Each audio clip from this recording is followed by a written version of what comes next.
Naramdaman sa iba't ibang bahagi ng Cebu at Leyte ang magnitude 5.1 na lindol na tumama sa Bogos City kanina hapon.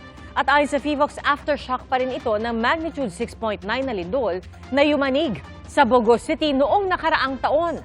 Kabilang po sa napalikas ang mga pasyente ng isang ospital. Saksi, si Nico Sereno ng GMA Regional TV.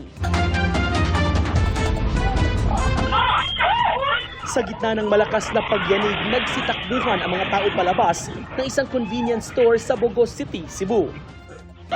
Nagsitumbahan ang mga paninda sa isa pang tindahan. Napatakbo din ang mga mamimili palabas ng tindahan ng ukay-ukay.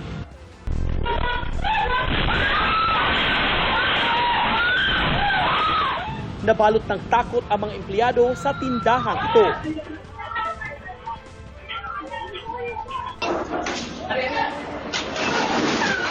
Gayon din ang mga residenteng ito na napatakbo nang tumama ang magnitude 5.1 na lindol.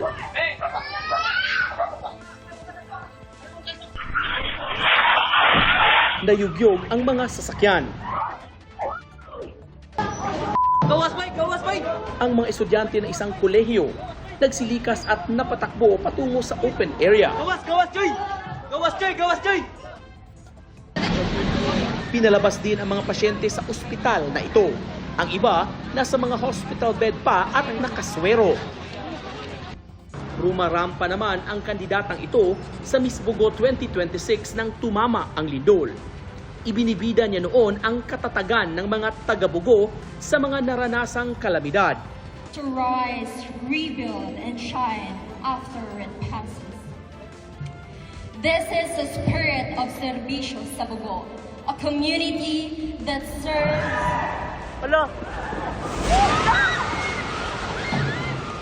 Dugay-dugay dyan siya na nahuman mga 10 seconds siguro to siya kay pag-una kay ni kuana siya, pag-una kay ni hinay siya ya hantod nga ni paspas siya. Wala na lagi padayon na ilahang sashing sir, giputol na lang nila. Ayon sa PHIVOX, tumama ang magnitude 5.1 na lindol 3:22 ng hapon. Intensity 5 sa Bogos City at Medellin, Cebu. Ramdam din ang lindol sa iba pang bahagi ng Cebu at Leyte. Ayon kay Bogos City Mayor Maria Shelo Martinez, wala pa silang naitatalang matinding pinsala dahil sa lindol, pero may nawalan daw ng malay.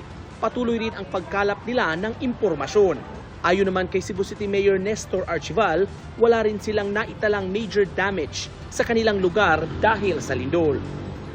Inabisuhan din niya ang mga tao na kumalma, huwag magpanik at maging handa sa posibleng aftershocks. Ako si Nico Sereno ng GMA Regional TV, ang inyong saksi.